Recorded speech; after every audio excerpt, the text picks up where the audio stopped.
What's up, guys? It's Chris here to give some brief Pacquiao Margarito post-fight thoughts. I honestly wasn't even planning on doing a vid because I was going to talk about it on the radio show in an hour's time or so. But I got a couple guys requesting that I do it real quick. Couldn't do it last night. I had to watch UFC afterwards. I know boxing fans hate it, but I had to watch that afterwards. And after that, I was just kind of tired. Real quick thoughts on the event. Pretty good event overall. Brandon Rios fight coming in late. I can understand his performance not being its best. Brandon Rios is definitely in the mold of Antonio Margarito, Librado Andrade, Alfredo Angulo type fighter. Come straight forward, kind of grind you down with a lot of work rate and stuff. So he got a win, good for him to stay active. Guillermo Rigondeaux got a win, split decision over Cordoba, but not the most impressive performance. Rigondeaux's pretty much stuck in that amateur style. It gets him the wins, but definitely not winning a lot of fans. If nothing, he seemed to lose fans after last night's performance. It'll be interesting how that style goes against higher caliber of opponents in the future. But I know there's not too many people that are looking forward to watching his fights. He's definitely no Yuriorkis Gamboan in terms of entertainment value. Mike Jones versus Jesus Soto Karass. Good fight early on. It looked like Mike Jones was going to get a stoppage. He hurt Karass. And really just went all out. It seemed like he left everything he had go in that one round. He really just went for the kill. But unfortunately for him, and unfortunately for Soto Karass, and fans, I guess, he didn't get it. Karass was able to weather the storm, so to speak, and survive that round. And for the rest of the fight, was moving forward, putting the pressure on Jones. Jones was able to have success here and there throughout, outboxing Karass. He is the better boxer, but Karass put the pressure on throughout the fight and was very aggressive, landing a fair amount of shots. And Mike Jones just didn't have the energy level to keep Karass off of him. Close fight, could have gone either way, could have been a draw. Jones gets the decision. I think most people felt that Karass deserved the decision, but Soto Karass deserved the decision, but Mike Jones gets the decision. Do a rematch, man. I think it's definitely worthy of a rematch. Main event, Manny Pacquiao and Antonio Margarito. For the most part, the fight went the way I expected it to. I will say that Antonio Margarito did. It's funny because he obviously convincingly lost the fight. Pretty much got dominated. Yet, I still would say he did better than I thought he would. I gotta say, I saw a lot of people right after the weigh-in when Manny weighed in at 144 and Margarito was 160. A lot of people picking up Margarito by stoppage late. I did give Margarito a little bit more of a chance of being in the fight, not winning, but being in the fight after seeing the weigh-in, because I figured he'd have a huge size advantage on the night of the fight, which he did. But the way I saw the fight was, I figured Pacquiao was going to be hitting him all night long, which he did. Even if you survive and make it to the late rounds, that accumulation of punches you absorb throughout is going to take its toll on you. People assume just because Margarito was going to be there late that he was going to be able to, weather or work up this ability to stop Pacquiao. That's not the way it goes. Look at Pacquiao's fights against Miguel Cotto or Oscar De La Hoya. He just wore these guys down with the accumulation of punches, and he did the same with Margarito. Margarito may have made it all 12 rounds, but he was a beaten and battered fighter. Manny Pacquiao, this was probably his most impressive performance to me. More so than the Claudio fight, more so than the De La Hoya fight, and even more so than the Cotto fight, in my opinion. Just because of the opponent had such a size advantage, never stopped coming forward, and Margarito did have, his brief moments where he had the fight where he wanted. Pacquiao, I said, needed to keep his back off the ropes, but there were times where Margarito was able to get him against the ropes and really let his hands go and have the fight where he wanted it.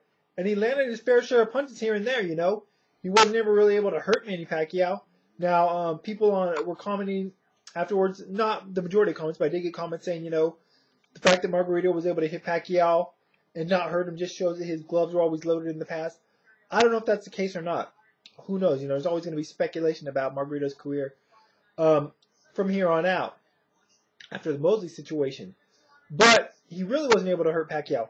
And what I was really impressed by Manny Pacquiao was at times when Margarito, especially I think it was the 7th or 8th round, or maybe the 9th round, Margarito was able to get Pacquiao against the ropes. Pacquiao got the better of the exchanges and was able to swing around and back Margarito up into the ropes. Very impressive. Margarito, to his credit, kept coming forward all night long. As much punishment as he took, unlike Miguel Cotto, no disrespect to Miguel Cotto, we saw Miguel Cotto went into retreat mode latter half of his fight against Manny Pacquiao. Antonio Margarito just kept marching forward. He never quit trying to win this fight, even when it was pretty clear that he wasn't going to. I'll tell you, there was a couple times throughout the fight, though, during the fight where I thought Pacquiao was going to stop him. He hurt Margarito on more than one occasion, and he really, had him just standing still, and Margarito even took a couple back steps. Pacquiao went after him, but Margarito, man, that guy, like I said on Twitter last night, whether you like him or hate him, there's no denying he's one tough hombre. I mean, that guy could take a beating like pretty much no one else in this sport. And he did it once again, but it was good because it made for a more exciting fight, even if he wasn't in it late. The fact that he kept coming forward made Manny Pacquiao work. I will say this about Manny Pacquiao. I didn't really buy into the 24/7 hype. Never do.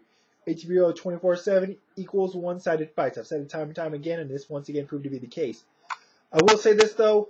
I don't think Manny was at his 100% peak that he was against Cotto, Hatton, and De La Hoya. There was a lot more times during this fight where he wasn't as active, where he was moving, There were a couple of rounds that looked like he took rounds off. Now, that might have also been because of Margarito, the pressure that Margarito was putting on him. But I don't know. But even that said, even Manny Pacquiao, I'm not saying he wasn't at his best. I'm just saying I don't think this was the peak 100% Manny Pacquiao that we saw in the Cotto, De La Hoya, Hatton performances. But he still won convincingly. So credit to Manny Pacquiao for another great night of fight, great performance, great atmosphere, and a pay-per-view that was worth it. Manny Pacquiao, whether you are a fan of his or not, he puts on these big events, and it's good for the sport of boxing.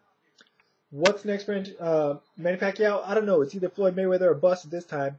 If the Floyd fight can't be made, which is obviously the fight everyone wants to see, I really think he should retire. Forget going after Paul Williams, Sergio Martinez. I don't want to see Shane Mosley. Mosley doesn't even deserve this fight after the fight against Mora, my opinion. I don't want to see a rematch against anybody. It's either, he really has nothing else left to accomplish or prove. Sure, he could go fight the winner of Paul Williams versus Sergio Martinez next week. But why? It's just like, when are we ever going to be satisfied with what the guy's done? I think he's accomplished more than enough in his career. I think he's ready to call it a day. I really do. I really think he's ready to move on to the next stage of his life. So, Floyd Mayweather fight or no fight at all. If Manny Pacquiao retires at this stage, I will be completely content with it. And I believe he will as well. Even though fans may not want to, but that's only because they want to see more of him. We want to see more of what he can do. But I think he's done more than enough to establish his legacy at this point. As for Margarito, who knows what's next? People are floating out there a Cotto rematch. Maybe. Who knows how that would go at this point. But I really don't think Margarito's going to have much more success. I don't see him winning another title. I really think his best days are behind him, especially after the beatings he took from Pacquiao and Shane Mosley. Anyway, that's it for now, guys. I'll be talking about all this stuff more, as well as previewing Sergio Martinez versus Paul Williams rematch. Sorry, man, I just got so much on my mind. On the Science Finance Radio Show in less than an hour. Of course, if you're seeing this video later, you can go check the podcast. I'll put the link to the show in the information part of the video as well as a link to my Twitter. If you guys want to call and give your thoughts on this or the Martinez-Williams fight, by all means, feel free to. The phone number is 347-637-3025. That's it for now. Want to hear your guys' thoughts on the fight? What you think next for Margarito? What you think next for Manny Pacquiao? What do you think Pacquiao-Mayweather will happen? And if not, what do you think Manny Pacquiao should retire or what he should do next with his career?